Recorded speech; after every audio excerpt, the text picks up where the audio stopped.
Good evening, everyone. Can you hear me? Thumbs up. Perfect.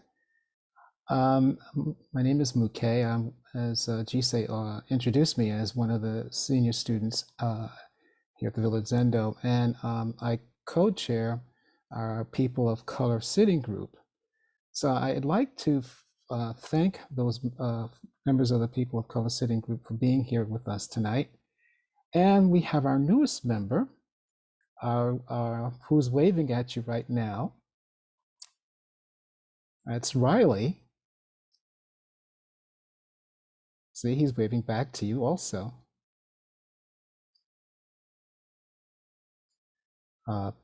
Riley, Carly was pregnant and we held her, and he was born during our council. So we're quite honored to have him with us also tonight. So thank you very much. You've heard different interpretations of our study text these past weeks, this from the Song of Enlightenment.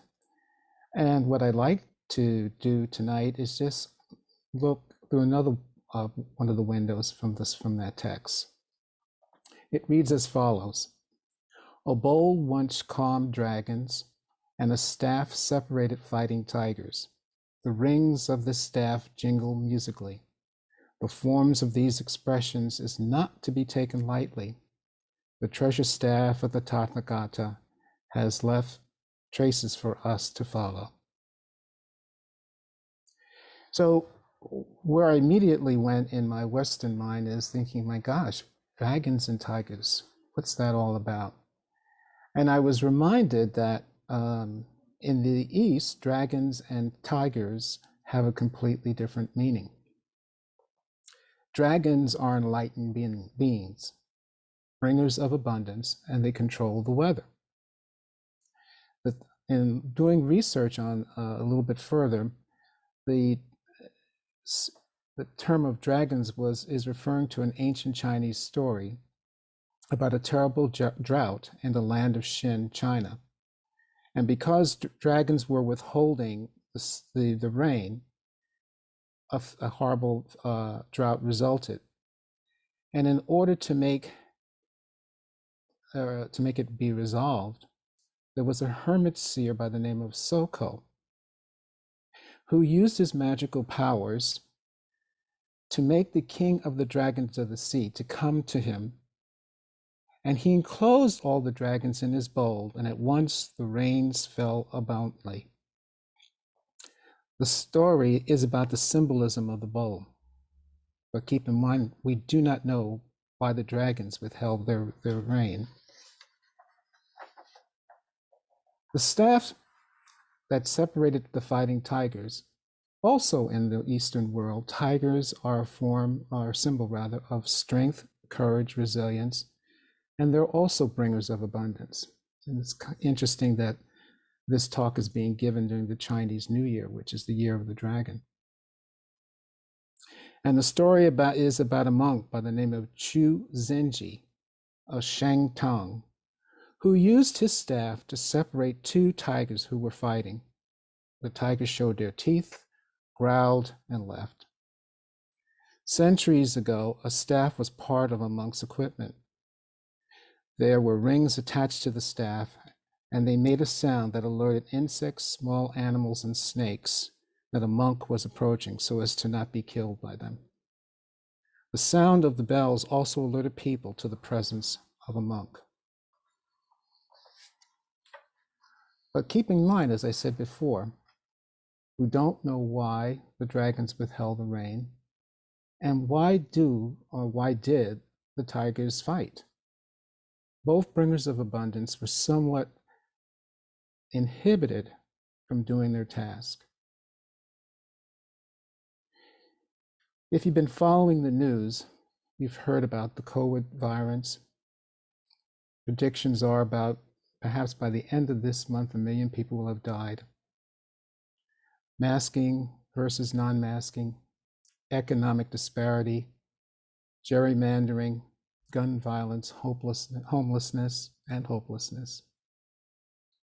it would make sense that we are all impacted by a sense of hopelessness and fatigue.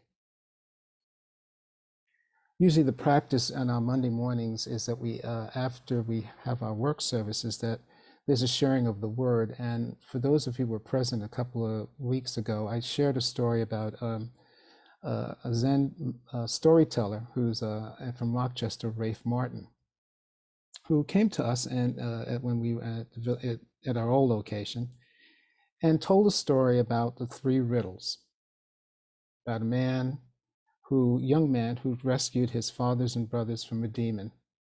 And in order to rescue his family, the demon gave him three riddles for him to answer. The first riddle is, what is the fastest thing in the whole world? The second riddle was, what is the most dangerous thing in the whole world? The third riddle was, what's the most important thing in the whole world? When I heard that story many years ago, I was always struck by the riddle 2. The answer is, what is the most dangerous thing in the whole world? To walk between the precipice of life and death. I was and still am blown away by the answer, because it's true. We all walk the precipice between life and death every day. Today, we don't travel with a staff, nor do we practice with a bowl at this time. But how does this form of expression manifest itself in our lives today? So let's consider a practice, if you will. I'm going to invite you to cup your hands together like that. And look at your hands.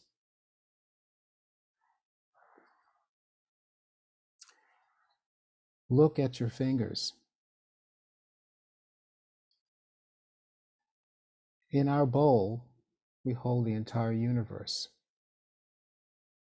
Young hands, not so young hands, smooth hands, rough, wrinkled, gnarled, calloused.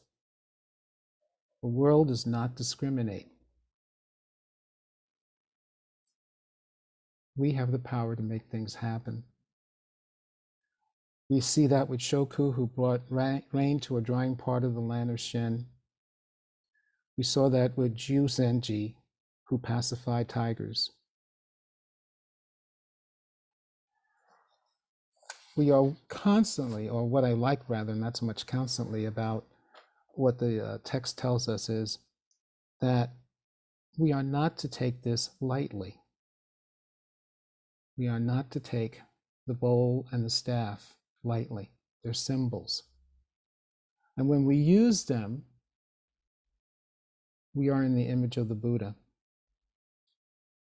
Another commentary reads that we don't not just take it lightly, but don't carry these emblems in vain. Our hands hold the source of life. Our hands hold the source of life. And as I look at young Riley, as his hands are trying to make sense of the life around him, we're holding him and he's holding us.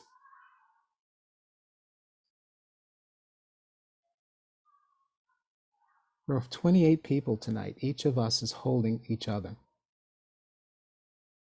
Each of us is holding each other.